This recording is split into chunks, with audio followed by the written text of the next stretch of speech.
Hello बच्चों, क्या हाल चाल? एकदम बढ़िया। तो बच्चों, स्वागत है आपके अपने यूट्यूब चैनल राहुल चंद्र फिजिक्स में। आज आप लोगों के लिए एक और बेहतरीन शानदार वीडियो लेकर आ चुके हैं क्लास 12 की फिजिक्स के लिए। इसमें हम गॉस लॉ के एप्लीकेशन पढ़ेंगे और ये गॉस लॉ के एप्लीकेशन बहुत इंपॉर्टेंट है बेटा। इन पर न्यूमेरिकल्स भी बनते हैं और साथ में इनकी डेरिवेशन भी एग्जाम में पूछी जाती है। 10 से 20 मिनट का टाइम लूंगा और आपको सारी चीजें मैं बहुत अच्छे से क्लियर कर दूंगा, ठीक है? तो आइए इस चैप्टर में हम समझते हैं एप्लीकेशन ऑफ गॉस लॉ। बहुत इंपॉर्टेंट है बेटा, इसको स्किप नहीं करना है, आपको पढ़ के जाना है क्योंकि आपसे डेरिवेशन भी बनेगा और साथ में न्यूमेरिकल्स भी बनेंगे। चलिए कैसे करेंगे उसके बारे में कुछ बेसिक कंसेप्ट मैं आपको बता देता हूं। अगर आपने वो कंसेप्ट समझ लिया, मैं गारंटी दिलाता हूं आपको कि कोई सा भी एप्लीकेशन हो आप निश्चित रूप से बना जाओगे। तो वो एप्लीकेशन के कुछ कंसेप्ट हैं, वो जरा ध्यान से समझ लीजिए। मेथड है, आप मेथड कह लीजिए उस चीज को। तो मेथड क्या है देखिए, एप्लीकेशन ऑफ गॉस थ्योरम के लिए। गॉस थ्योरम तो आपको याद होगा, ये तो मैं मान के चलता हूं, ठीक है, याद होगा। तो मेथड क्या है देखो, मेथड फर्स्ट नंबर ये है यहां पर, कंसीडर अ गॉसियन सरफेस। यानी कि जब आप किसी भी एप्लीकेशन को प्रूव करने जा रहे हैं तो आप एक गाउसियन सरफेस मानेंगे जो सिमेट्रिकल होना चाहिए। अब सिमेट्रिकल का मतलब क्या है? हम यहां पे दो तरह की सिमेट्री देखते हैं। एक इलेक्ट्रिक फील्ड चेक करेंगे कि हर तरफ एक जैसा है कि नहीं। दूसरा हम थीटा की सिमेट्री देखेंगे। Theta is the angle between electric field and area vector, वो आपको एक जैसा मिलना चाहिए। तो यहां पर बेसिकली ऐसा गाउसियन सरफेस मानना है, ऐसी सरफेस माननी है जिसमें इलेक्ट्रिक फील्ड और थीटा की वैल्यू हमको एक जैसी दिखे, अलग अलग ना दिखे। जब ये काम हम कर लेंगे तो फिर अगला स्टेप हमारा ये आता है कि भाई हम फ्लक्स कैलकुलेट करेंगे।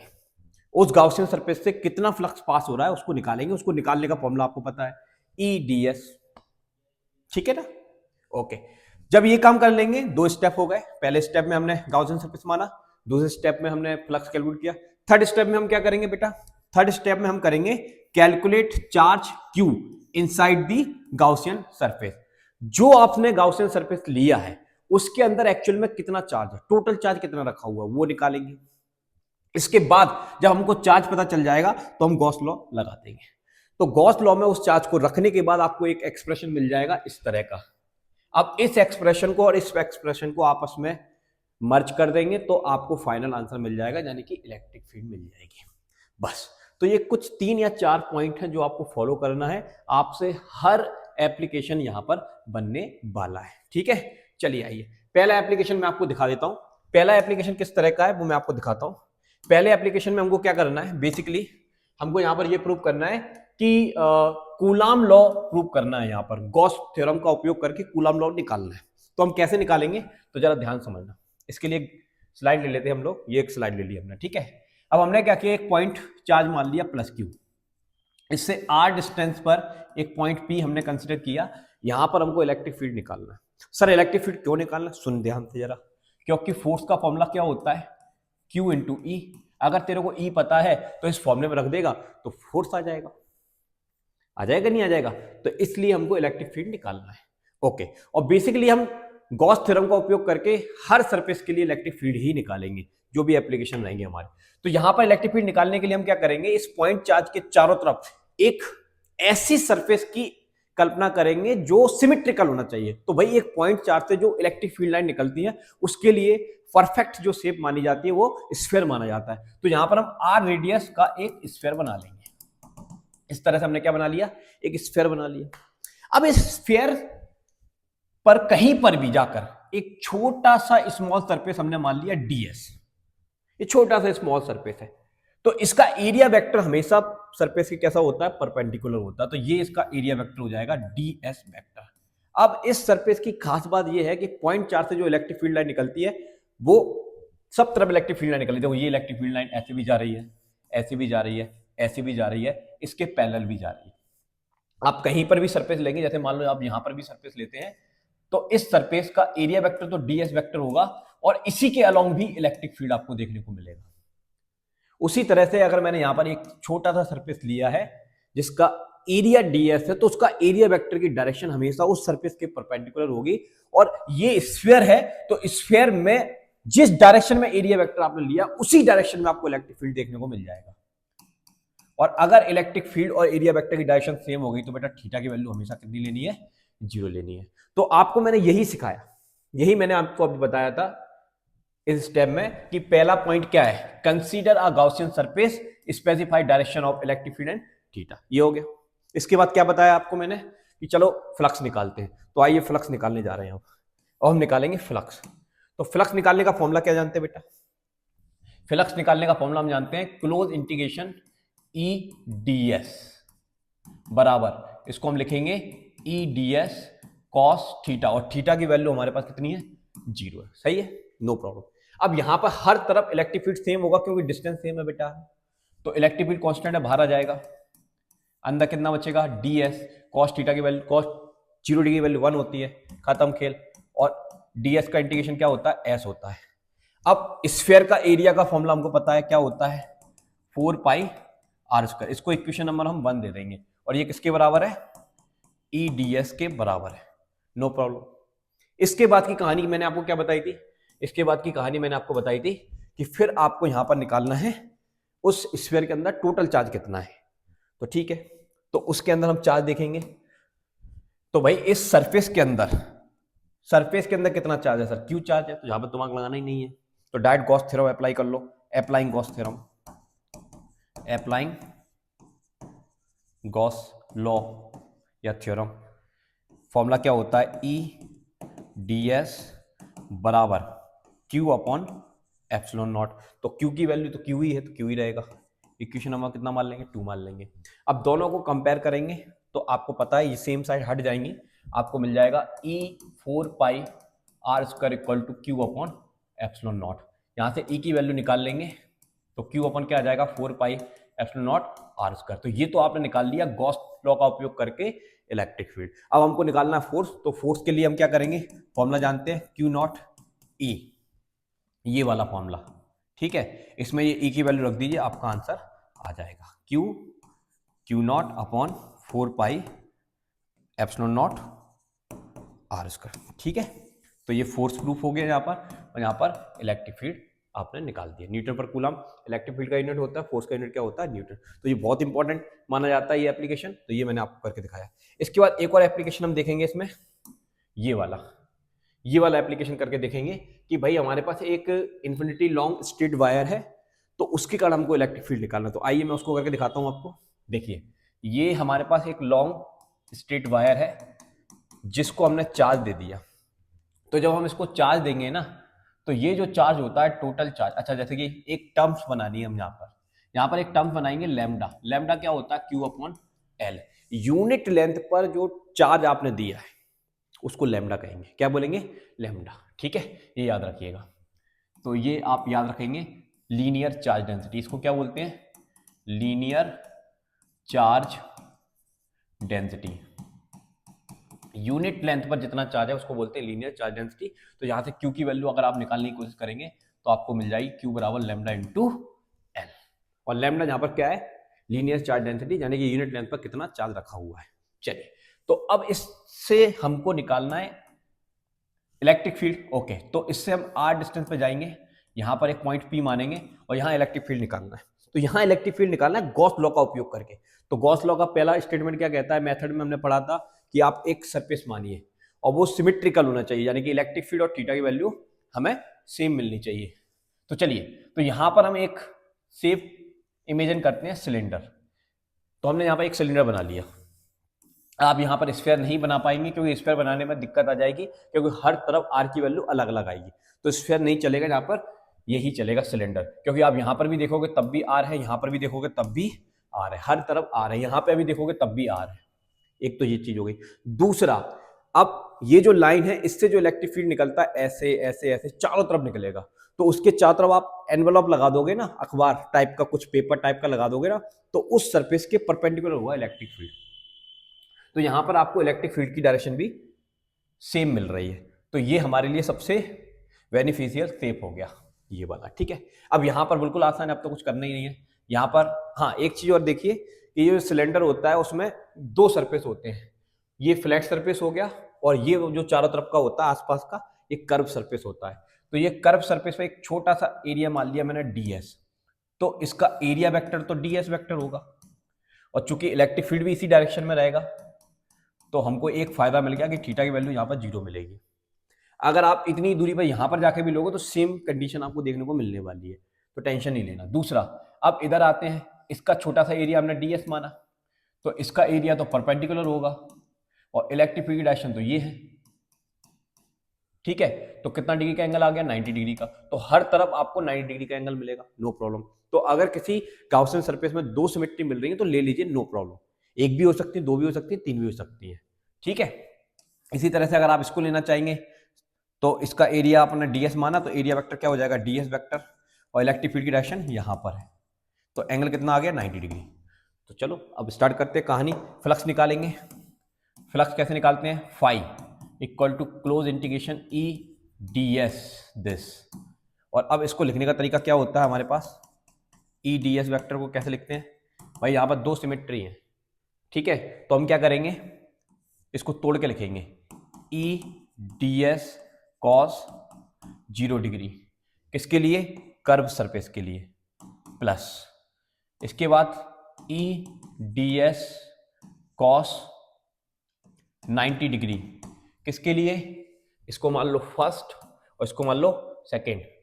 तो हम लिख सकते हैं फर्स्ट फ्लैट सरफेस, क्या सरफेस ले लेंगे हम, फ्लैट सरफेस, ओके।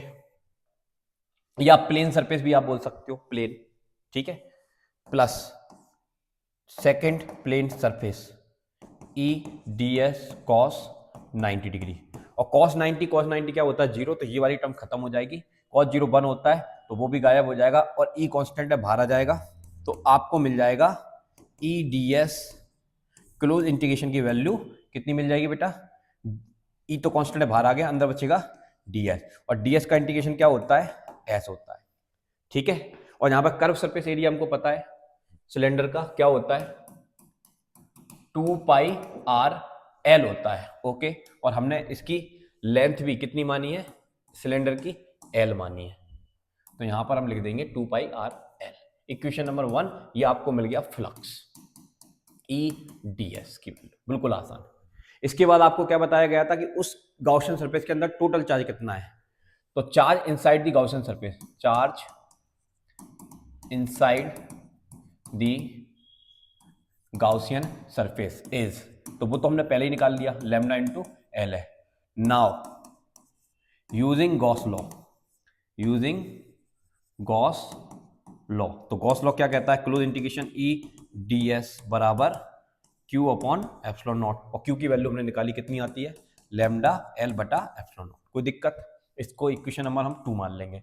अब इसको कंपेयर करेंगे बेटा, तो ये वाली क्वांटिटी कट जाएगी, तो हमको मिलेगा ई 2 पाई आर एल बराबर लैम्डा एल बटा एप्सिलॉन नॉट। एल से एल मर जाएगा तो ई की वैल्यू आ जाएगी lambda upon 2 pi epsilon naught R. बहुत इंपॉर्टेंट है, कई बार एग्जाम में पूछा गया ये वाला डेरिवेशन, ठीक है, समझ में आया होगा। थोड़ा जल्दी जल्दी करेंगे, टाइम उतना ही है। इसके बाद अगली देखते हैं हम ये वाली, कि भाई हमारे पास क्या है, इलेक्ट्रिक फील्ड निकालना है एक यूनिफॉर्मली इनफाइनाइट प्लेन सीट के कारण। तो देखिए बड़ा आसान है, कैसे करेंगे।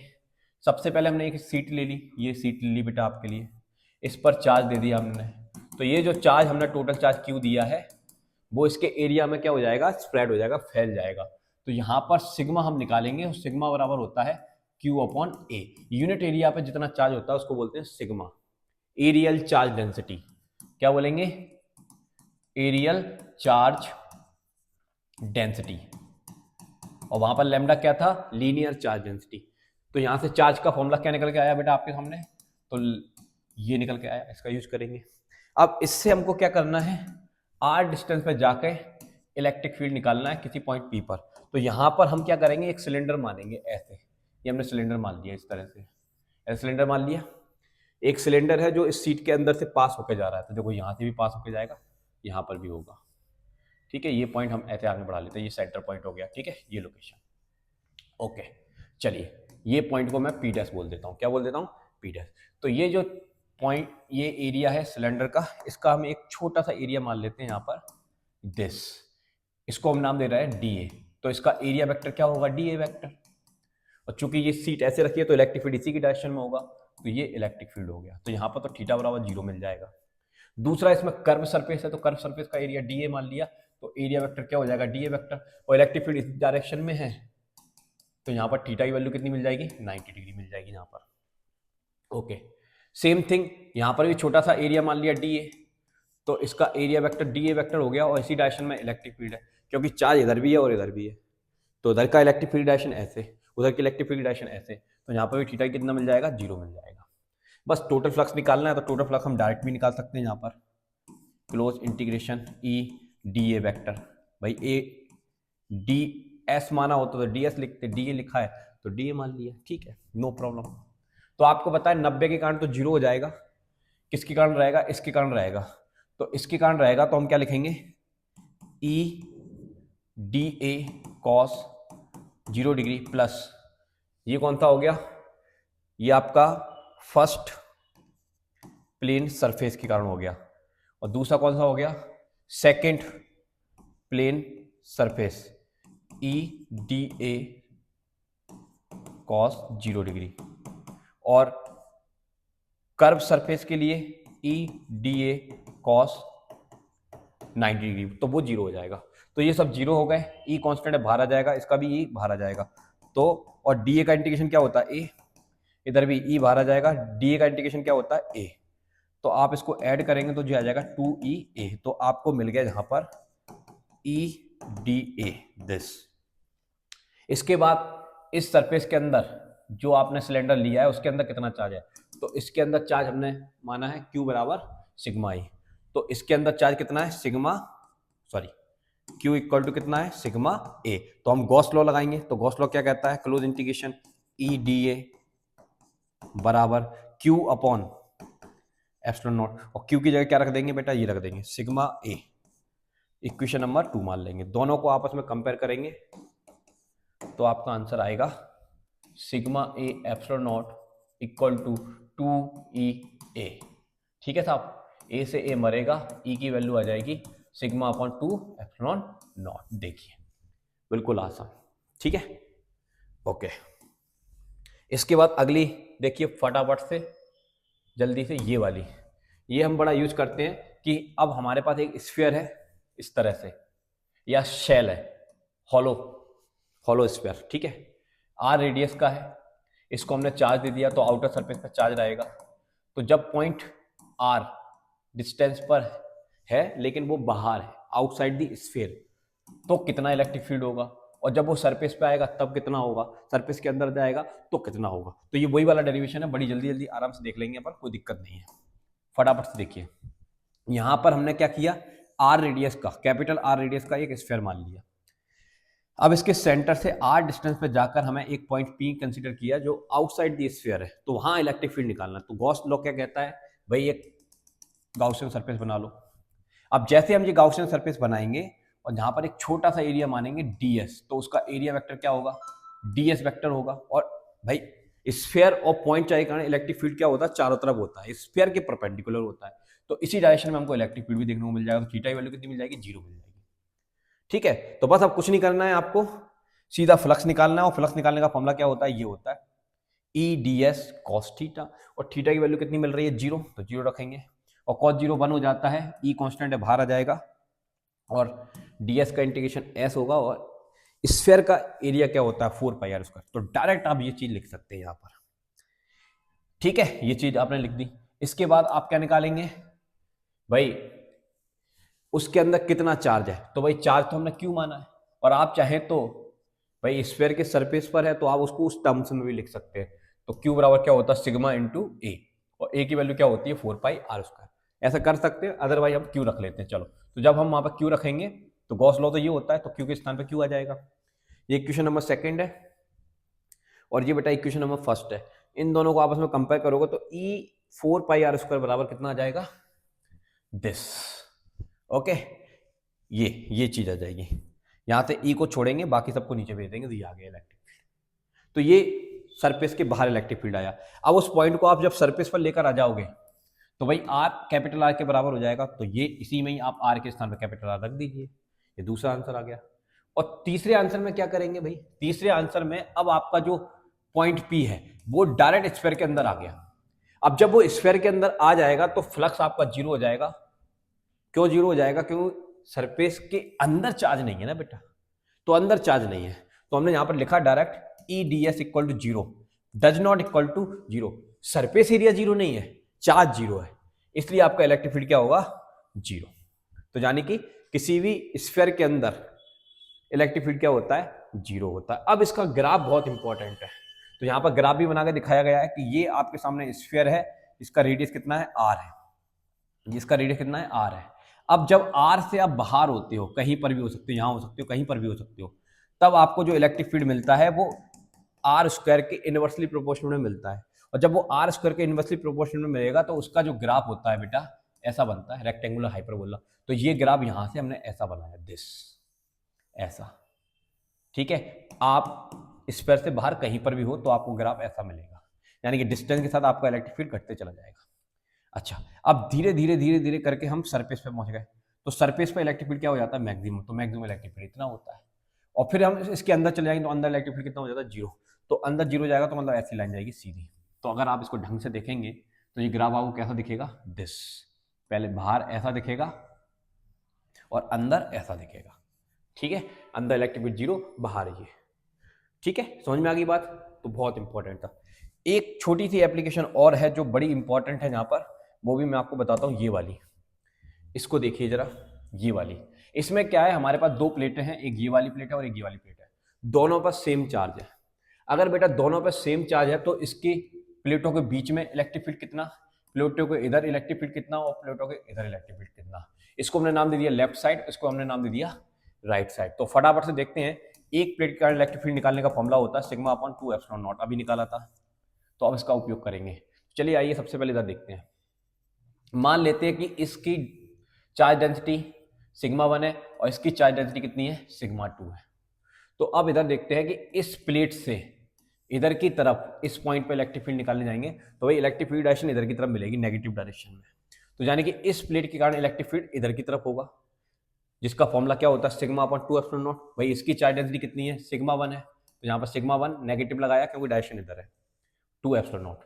सेम थिंग इसके कारण भी इसी पॉइंट पर इलेक्ट्रिक फील्ड इधर होगा, तो सिग्मा 2 एप्सिलॉन नॉट ये आ गया। अब भाई दोनों इसी डायरेक्शन में है तो जोड़ देंगे आपस में, तो नेट इलेक्ट्रिक फील्ड आपको इतना मिल जाएगा। कितना, क्योंकि देखो 1/2 epsilon not, 1/2 epsilon not minus का कॉमन आ जाएगा, अंदर बचेगा सिग्मा 1 प्लस सिग्मा 2। अगर दोनों की चार्ज डेंसिटी सेम मान लोगे बेटा, सिग्मा 1 और सिग्मा 2 को सिग्मा मान लोगे, तो ये सॉल्व होके आपको दिखेगा इतना, माइनस का सिग्मा अपॉन एप्सिलॉन नॉट। तो ये इधर इलेक्ट्रिक फील्ड आ गया जब दोनों प्लेटों पर सेम चार्ज हो। ठीक है सर, कोई दिक्कत नहीं है। सेम थिंग इधर देखेंगे तो इस प्लेट के कारण पॉजिटिव डायरेक्शन में इलेक्ट्रिक फील्ड इतना आएगा, इस प्लेट के कारण भी पॉजिटिव डायरेक्शन में इलेक्ट्रिक फील्ड सेम आएगा, और दोनों की डायरेक्शन सेम है, आपस में ऐड हो जाएंगे तो ये आ जाएगा। ठीक है, जब हम इसके बीच में देखने जाएंगे तो ये प्लेट के कारण इलेक्ट्रिक फील्ड इधर होगा, इस प्लेट के कारण इलेक्ट्रिक फील्ड इधर होगा, और दोनों की चार्ज डेंसिटी हम सेम मान रहे हैं, इसलिए नेट इलेक्ट्रिक फील्ड यहाँ पर कितना दिखाएगा, 0 दिखाएगा। ठीक है, चलिए अब मैं आपको बताता हूँ फटाफट से कि भाई अगर एक पॉजिटिव प्लेट हो और एक नेगेटिव प्लेट हो, और यहाँ पर अगर हम एक पॉइंट मान लेते हैं P, और यहाँ मान लेते हैं Q, और यहाँ मान लेते हैं R, तो इन सब पे इलेक्ट्रिक फील्ड कितना होगा। तो ध्यान समझना, इस पॉइंट की अगर हम बात करेंगे तो भाई इस प्लेट के कारण इस पॉइंट पर इलेक्ट्रिक फील्ड कहाँ की तरफ होगा, सर इधर की तरफ होगा, इधर की तरफ E1। ठीक है, और इस प्लेट के कारण कहाँ की तरफ होगा, इधर की तरफ होगा। तो जब आप नेट निकालने जाओगे ना, sigma upon 2 epsilon not minus sigma upon 2 epsilon nought, तो कट जाएंगे तो 0 आ जाएगा। इसी तरह से आप यहां पर निकालने जाओगे तब भी 0 आ जाएगा। लेकिन जब आप बीच में निकालने जाओगे इसी पॉइंट Q पर, तो इस प्लेट का इलेक्ट्रिक फील्ड इधर होगा और इस प्लेट के कारण भी इलेक्ट्रिक फील्ड इधर ही होगा, तो दोनों आपस में ऐड हो जाएंगे। तो दोनों ऐड होने पर कितना आ जाएगा, सिग्मा अपॉन एप्सिलॉन नॉट आ जाएगा। तो ये बहुत इंपॉर्टेंट एप्लीकेशन माना जाता है। आशा करते हैं कि आपको इस छोटे से वीडियो में सारे एप्लीकेशन आपको समझ में आ गए होंगे। तो बहुत इंपॉर्टेंट है, इसको बिल्कुल भी स्किप मत करना, आपके एग्जाम में आना ही आना है। अब नेक्स्ट वीडियो नए टॉपिक की लेकर आऊंगा जो आपके एग्जाम के पॉइंट ऑफ व्यू से बहुत इंपॉर्टेंट होगा। अगर इस वीडियो को आप पसंद करेंगे तो डेफिनेटली सारे चैप्टर के इंपॉर्टेंट वीडियो आएंगे। चलिए मिलते हैं नेक्स्ट वीडियो के साथ, अभी के लिए जय हिंद, जय भारत, थैंक यू।